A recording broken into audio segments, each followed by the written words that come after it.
और आज मैं आपको बताना चाहती हूँ कि किन किन कंडीशंस में ऐसा होता है कि जब इंडक्शन ऑफ लेबर आपका फेल हो जाता है और फिर भी आपकी जो डिलीवरी होती है वो सिजेरियन के माध्यम से की जाती है। तो उसमें नंबर 1 जो कॉज होता है वो होता है कि अगर इंडक्शन आपने दिया है और उसके भी 12 घंटे बाद भी, यानी कि अगर आपने दवाई दी है और उसके भी 12 घंटे तक आपको पेन फील ही नहीं हो रहा पेशेंट को, या फिर वो बहुत माइल्ड पेन आ रहे हैं जिससे बच्चेदानी का मुंह जो है वो खुल ही नहीं रहा है, और तो ऐसे कंडीशन में हमको सिजेरियन पे जाना पड़ सकता है। दूसरी कंडीशन ये होती है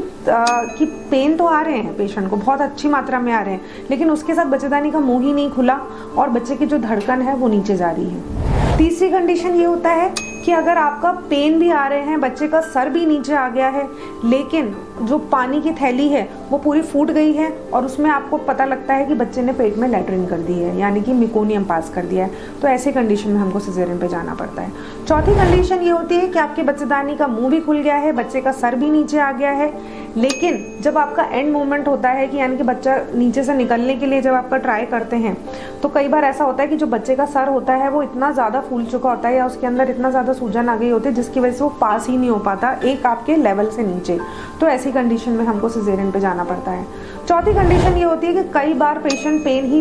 बियर नहीं कर पाते हैं और वो खुद ही अपने आप ऑप्ट कर लेते हैं कि अब मैडम हमसे पेन बियर नहीं हो रहा है, आप प्लीज़ हमारा जल्दी से जल्दी बेबी आउट करके सिजेरियन कर दीजिए। और पांचवी कंडीशन जो ऐसी होती है कि कई बार पेशेंट का बच्चेदानी का मुंह भी खुल गया है, बच्चे की धड़कन भी ठीक चल रही है, लेकिन कई बार ऐसा होता है कि बच्चेदानी जो कनाड़ी होती है बच्चे यानी कि प्लेसेंटा जो होता है वो अपनी जगह से खिसकने लग जाता है और पानी के साथ साथ काफ़ी मात्रा में ब्लड का पास होने लग जाता है, यानी कि एब्रप्शो प्लेसेंटा भी एक ऐसी कंडीशन होती है जिसमें हमको तुरंत सिजेरियन के रूप में भी जाना पड़ सकता है। छठी कंडीशन ऐसी होती है कि आपका पेन भी आ रहे हैं, बच्चे का सर भी नीचे खिसक रहा है, लेकिन बच्चे के गले में आवल नाल है। अगर एक आवल नाल है और बच्चे की धड़कन सही चल रही है तो भी डिलीवरी हो सकती है, लेकिन अगर ज़्यादा नाल है यानी कि 2 से 3 या 4 या 5 नाल हैं तो फिर ऐसी कंडीशन में बच्चे जैसे ही बच्चा नीचे खिसकेगा वैसे ही उसकी धड़कन जो होती है वो डिप होने लग जाती है और ऐसी कंडीशन में भी हमको तुरंत सिजेरियन रूप में जाना पड़ सकता है।